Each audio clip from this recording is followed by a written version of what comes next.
Once upon a time, there was a star.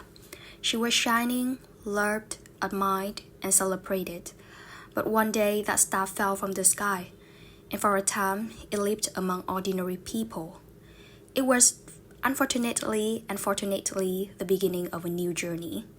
I guess that many of us used to be and are that star. We all used to be excellent and the best in our high school until we got into a new environment called THIO.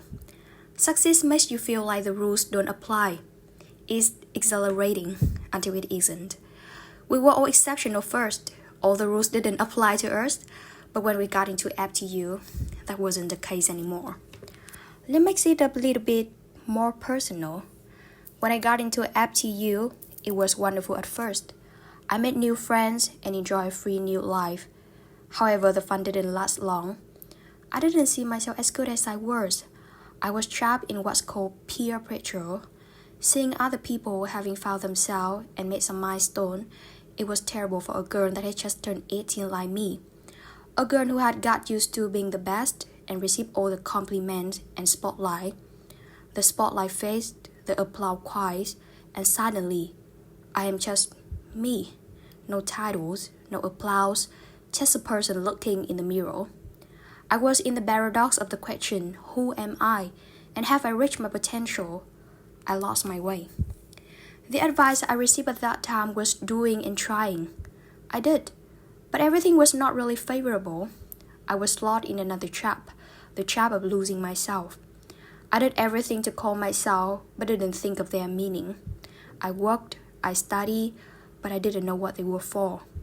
What if the price of success wasn't just hard work, but also the risk of losing yourself? This part reminded me of Inside Out, when Riley Anderson had almost lost herself in achieving success. Her friends, her identity, what makes her Riley. We were the same.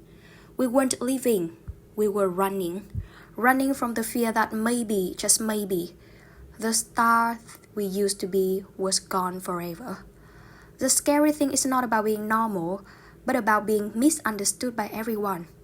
From the outside, they think us and our life was perfect, but only did we know how meaningless it was. For a while, I resisted. I fought against the silence and the stillness. I clung to my old identity, desperate to make it fit, but the harder I held on, the more it slipped away. However, resisting is never a wise option. Once being a fighter, forever being a fighter. When I'm no longer a star, I'm forced to confront parts of myself I avoided. I rediscover simplicity, humility, and maybe even joy in things I once overlooked. I stopped running. I stopped trying to be what I was before. For the first time, I sat with the discomfort. I let myself feel the sadness, the fear, and the uncertainty. I decided to spend time with other people and for myself. I grew a habit of observing, listening, and writing. I listened to others, though sometimes I didn't really understand them and their stories. I realized the value of small things. Also at that point, I realized that my mission is to give and share, not to keep. I find happiness every time I can help other people. I am happy with my own job of helping others in their language journey. Finally, after some time in the dark, the star finds its way back. But this time, it shines differently, not out of ego or fear of losing, but from a place of authenticity and purpose. It realizes it's not just about winning or being seen, it's about what it gives, how it grows, and who it becomes. Losing the spotlight doesn't mean losing your worth.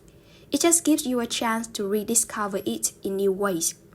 Although now I am in another paradox and lost in who will I become, I have been stronger and my mindset about growth and true success has totally changed.